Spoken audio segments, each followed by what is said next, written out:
샬롬. 자, 오늘 또 우리 성도들과 함께 기쁜 마음으로 또 하나님의 은혜에 감사하는 마음으로 마음을 같이 해서 주산 교재를 우리 참고하시면서 큐티 진행하도록 하겠습니다. 오늘은 교재 64페이지 2024년 5월 14일 오늘 화요일 저녁 시간에 해당되는 말씀 같이 묵상하겠습니다. 자, 우리 같이 기도하겠습니다. 하나님 아버지, 은혜를 감사합니다. 오늘도 주어진 귀한 날 주의 이름으로 일어나 이 시간까지 맡겨진 사명 잘 감당할 수 있도록 인도하심을 감사합니다. 삶의 순간순간마다 하나님의 은혜를 기억하지 못하고 혹여나 인간적인 욕망과 또 생각 속에서 삶을 살아온 그런 순간들이 있거든. 주님, 이 시간도 깨닫게 하시고 죄를 회개하며 그 죄를 반복하지 않도록 늘 성령께서 깨우쳐 주시고 바른 길로 인도하여 주시옵소서. 우리의 말과 혀, 모든 우리의 삶들이 온전히 하나님께만 영광 돌리는 주의 뜻을 행하는 복된 삶이 만들어질 수 있도록 은혜 베풀어 주옵소서.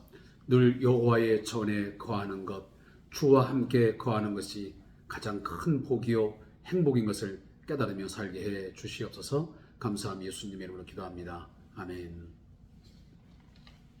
자, 하나님 말씀은 에레미야 29장 24절부터 30절 말씀을 같이 읽겠습니다. 에레미야 29장 24절에서 32절 말씀입니다. 너는 느헬람 사람 스마에게 이같이 말하 이르라. 만군의 여호와 이스라엘 하나님께서 이와 같이 말씀하시되 내가 내 이름으로 예루살렘에 있는 모든 백성과 제사장 마아세의 아들 스바냐와 모든 제사장에게 글을 보내 이르기를 여호와께서 너를 제사장 여호야다를 대신하여 제사장을 삼아 여호와의 성전 감독자로 세우심은 모든 미친 자와 선자 노릇을 하는 자들을 목에 씌우는 나무 고랑과 목에 씌우는 쇠 고랑을 채우게 하심이 오늘 이제 내가 어찌하여 너희 중에 선지자 노릇을 하는 아나도 사람 에레미야를 책망하지 아니하느냐. 그가 바벨론에 있는 우리에게 편지하기를 오래 지내야 하리니 너희는 집을 짓고 살며 밭을 일구고 그 열매를 먹으라 하셨다 하니라. 제사장 스바냐가 스마야의 글을 선지자 에레미야에게 읽어서 들려줄 때에 여호와의 말씀이 에레미야에게 임하여 이르시되 너는 모든 포로에게 전언하여 이르기를 여호와께서 느헬람 사람 스마야를 두고 이같이 말씀하셨느니라. 내가 그를 보내지 아니하였거늘 스마야가 너희에게 예언하고 너희에게 거짓을 믿게 하였도다. 그러므로 여호와께서 이와 같이 말씀하시니라. 보라, 내가 느헬람 사람 스마야와 그의 자손을 벌하리니 그가 나 여호와께 패역한 말을 하였기 때문에 이 백성 중에 살아남을 그의 자손이 하나도 없을 것이라. 내가 내 백성에게 행하려 하는 복된 일을 그가 보지 못하리라 하셨느니라. 이것은 여호와의 말씀이니라. 아멘. 자, 오늘 말씀의 제목은 거짓 선지자 스마야에 관한 예언입니다. 자, 오늘 이 본문은 이렇게 요약되어 있습니다. 바벨론으로 포로가 되어 잡혀간 거짓 선지자 스마야는 예루살렘에 있는 제사장들과 스바냐에게 글을 보내서 에레미야를 책망하지도 그에게 고랑을 채우지도 않았다고 목소리를 높이면서 책망을 합니다. 그는 비관적인 예언을 하는 에레미야를 오히려 거짓 선자로 몰아붙이기도 했습니다. 하지만 하나님은 스마야와 그의 자손에 대한 엄중한 심판을 예고하시는 것으로 오늘 말씀이 마무리되고 있습니다.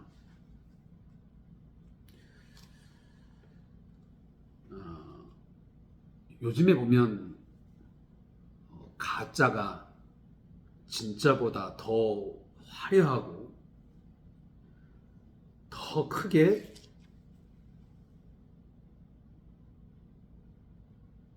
판을 치는, 더 활개를 치는 그런 세상이 되어 있습니다.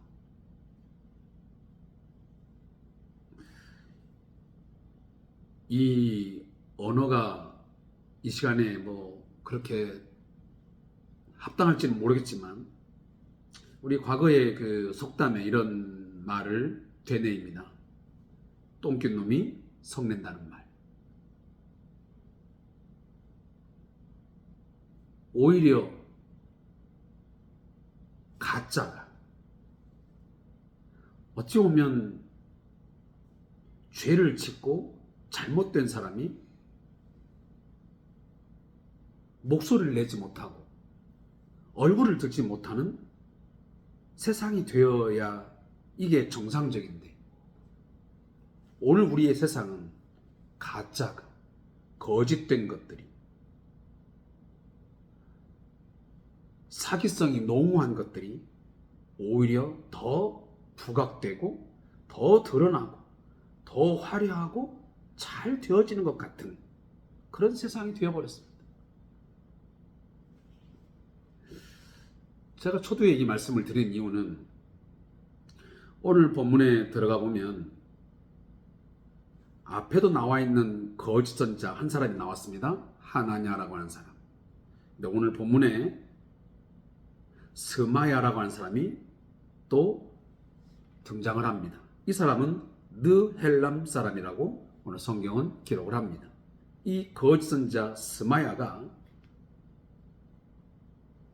큰 소리를 칩니다. 화를 냅니다.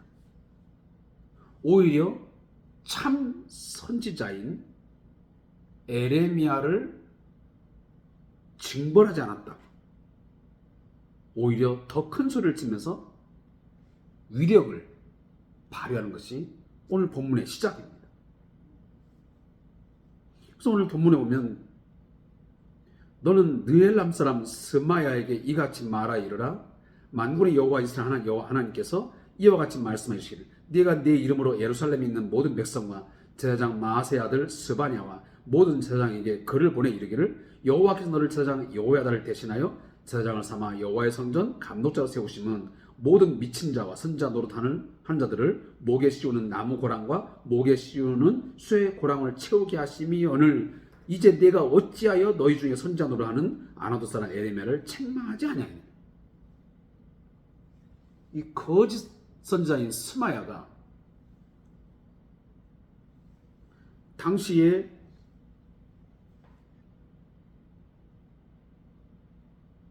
여호야다를 대신하여 제사장을 삼고 이 행한 것들이 미친 자, 선지자 노릇하는 자들, 이들에게 목에 씌우는 나무고랑, 목에 씌우는 쇠고랑. 그러니까 우리가 그 27장 이전에서 이미 본 적이 있습니다. 에레미야에게 줄과 멍에를 이렇게 걸고 시드기야에 가라고 하잖아요. 아마 이 거짓 선자인 스마야가 볼 때는 이 나무 고랑과 쇠고랑을 누구에게?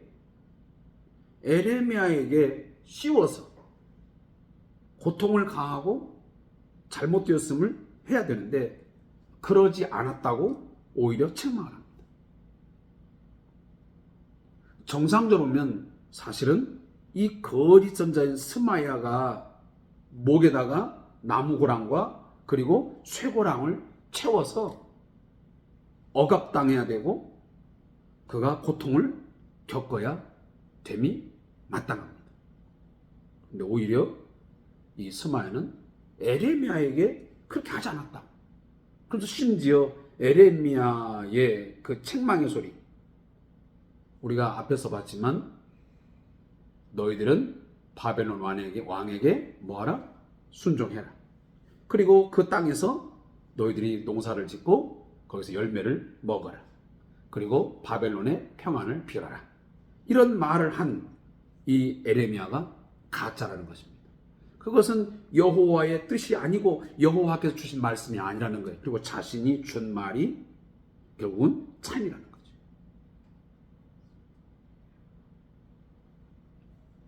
그래서 어떻게 보면 에레미야를 거짓 선자로 그는 단정을 하고 그를 징계하라고 촉구합니다. 제가 처음에도 말씀드렸지만 가짜가 진짜를 공격하고 가짜가 진짜를 매도해버리는 이런 희한한 모양새가 과거에도 있었습니다. 오늘날 우리 세상에도 마찬가지입니다.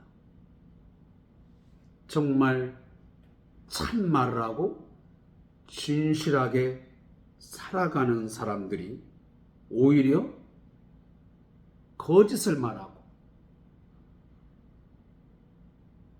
악함을 갖고 살아가는 그 사람들에 의해서 해를 당하고 억울한 일을 당하고 공격당하면서 살아가는 경우가 종종 있습니다. 그래서 가짜가 진짜 같고 진짜가 가짜 같은 이런 둔갑시켜버리는 그런 세상이 되어 있죠. 진실이 거짓 같고 거짓이 진실인 것처럼 더 확대되어지고 더 크게 목소리를 내고 주장되죠. 이런 것들은 우리가 매스컴에서도 얼마든지 볼 수 있는 것이고요. 특히나 우리가 이 정치 세계에서도 너무도 많이 우리가 보는 상황들입니다. 그래서 훗날 시간이 흘러서 보면 그게 바로 가짜였음이 드러나고 가짜같이 여겨졌던 그것이 거짓처럼 여겨졌던 그것이 훗날 진실로 드러나는 그런 역사적인 어떤 결말을 우리는 그동안 많이 보아왔습니다. 자, 이런 상황에서 이 진실을 말하는 사람, 진리를 추구하는 사람들이 끝까지 강직하게 믿음을 지키면서 정말 하나님의 말씀을 끝까지 붙들면서 그 메시지를 증거하며 살아간다는 것, 우리가 말처럼 쉽지는 않습니다. 그래서 어찌 보면 많은 사람들이 처음에 그런 공격을 당하고 어떠한 위협을 받을 때는 어느 정도 반항을 하다가 또 방어를 하다가 갑자기 그 사람이 돌변을 하고 자기 위치와 그 역할을 포기하고 져버리는 그런 경우도 있습니다. 내가 굳이 왜 그렇게까지 공격을 당하고 내 삶에 피해를 당하면서까지 내가 진실을 말하고 왜 진리를 쫓아서 살아가야 되느냐. 그럴 바에는 나 그것을 포기하겠다 라고 합니다. 왜? 가짜가 너무 강하게 비판하고 나를 향해서 인신공격을 하고 너무 크게 확장되니까 진실을 말하고 있는 그 사람이 오히려 한쪽으로 내몰려 버리고 내가 오히려 죄인처럼 뭔가 잘못된 것처럼 사람들에게 평가되어지고 또 내몰려지니까 그것이 견디기가 어려운 거예요. 우리가 잘 알고 있는 것처럼 그러기에 진리를 말하는 사람, 진실편에 서는 사람, 끝까지 믿음을 지키는 사람이 많지 않다는 것입니다. 우리가 좁은 문으로 들어가기를 힘쓰라 라는 말씀을 드렸어요. 우리가 참 선지자 노릇, 진리 가운데 행한다는 것 얼마나 어려운지 몰라요. 왜? 이 과거의 시대처럼 스마야와 같은 사람들이 여전히 오늘 우리의 현실에도 우리의 신앙 안에도 우리의 교회 생활 가운데도 여전히 존재하기 때문에 그래요. 사람들을 선동해서 어떤 힘을 모아가지고 그 사람을 집중적으로 공격하고 잘못되었다고 계속 매도를 하니까 많은 사람들이 처음에는 그렇게 할 생각 않다가 진짜 저 사람이 미친 사람인가? 혹시 선지자가 아닌데 선지자 노릇하는 그런 가짜가 아닌가? 저 사람이 어떻게 보면 입을 틀어막고 행동을 제약시켜서 말하지 못하게 해야 되는 것 아니겠나? 저 사람이 말하는 것이 다 혹시 가짜가 아닐까? 이런 것으로 자꾸만 몰아가는 거예요. 그래서 여러 사람이 한 사람을 바보 만드는 거. 여러 사람에서 한 사람을 죄인으로 몰아세우는 것 어려운 일이 아니에요. 자, 오늘 우리가 이 말씀을 다시 한번 보면서 사랑하는 성도 여러분, 우리 사회에서 또 우리 교회 공동체 안에서 끝까지 우리 모든 성도들이 정말 진짜로서 내가 참으로서 참성도 진리 안에 거하고 진리를 증거하고 진리 안에 산다고 하는 것 어렵지만 그렇게 살아가야 합니다. 내가 뭐 특별하다고 내가 그렇게 살아야 할 이유가 뭐 있어? 다 그렇게 살아가던데 하면서 자꾸만 내 자신의 의지를 내 믿음의 삶을 점점점 포기하고 뭔가 퇴색해가고 뭔가 그 중간지대에 서려고 하는 이것도 아니고 저것도 아닌 어떤 중간지대에 서서 살려고 하는 그런 삶의 모습들을 우리 성도들이 갖지 아니하기를 진심으로 제가 바라겠습니다. 아무리 가짜가 진짜처럼 판을 치고 크게 소리를 외치고 그가 진실이라고 자기가 진리라고 말한다 할지라도 사랑하는 성도 여러분, 오늘 이 성경의 말씀들을 끝까지 잘 붙들고 하나님의 사람으로서 진리를 사수하고 진리 안에서 살아갈 수 있기를 주님의 이름으로 권면하고 축복합니다. 반드시 진실은 승리합니다. 빛은 반드시 언젠가는 어둠을 물리치고 빛으로 드러나게 되어 있습니다. 어둠이 빛을 이기는 경우는 한 번도 있지 않습니다. 반드시 어둠이 물러나고 빛이 드러나는 거짓이 결국은 들통이 나고 진리가 진실이 진실로 확정되는 그날이 반드시 우리에게 있게 될 것을 믿으시기 바랍니다. 혹여나 지금 드러나지 않다 할지라도 우리가 마지막 날에 주님 다시 오시는 그날에 공의의 심판에 의해서 누가 진실한 삶을 살았는지 누가 진리 가운데 살았는지 그것이 드러나고야 말 것입니다. 선악간에 분별하신 그 하나님의 심판을 여러분 믿고 마지막까지 믿음의 삶을 살아갈 수 있기를 주님의 이름으로 부탁합니다. 기도하겠습니다. 하나님 아버지, 어제나 또 많은 우리의 과거의 삶 속에서 거짓이 진실을 공격하고 거짓이 진실을 거짓인 것처럼 매도해버리고 공격하는 일들이 많았습니다. 그렇기 때문에 많은 사람들은 진실을 말하지도 않고 또 진리 안에 거하지 않으려고 자꾸만 회피하는 그런 상황들이 있었습니다. 하나님, 그러나 오늘날 이 진리가 여기까지 선포되어지고 오늘도 하나님 말씀이 서 있는 것은 진리를 지키고 끝까지 붙들고 선포하는 자들이 있었기 때문에 저희에게 진리의 복음, 하나님의 복음이 전달될 수 있었고 또 우리가 그 진리로 말미암아 구원을 받게 되었습니다. 하나님, 오늘 우리 시대에 저희 믿음의 사람들, 하나님의 사람들 가짜가 판을 치고 화려하게 활개를 친다 할지라도 거기에 우리가 굴하거나 주눅들지 말고 절망하지 말고 끝까지 믿음을 지키며 진리를 선포하고 진리 안에 거하는 우리 모든 성도가 되게 해 주옵소서. 예수님의 이름으로 기도합니다. 아멘.